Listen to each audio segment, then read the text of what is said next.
All right. A little tough to do with one hand.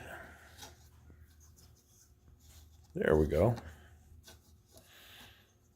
Now I want to get it so that the thing is pretty much sitting straight over, the incense stick is sitting straight over the incense holder.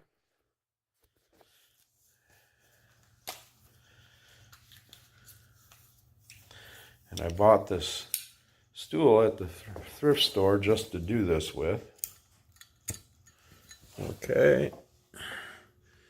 And we'll go ahead and get the incense stick lit. Let it go for a minute. Blow it out.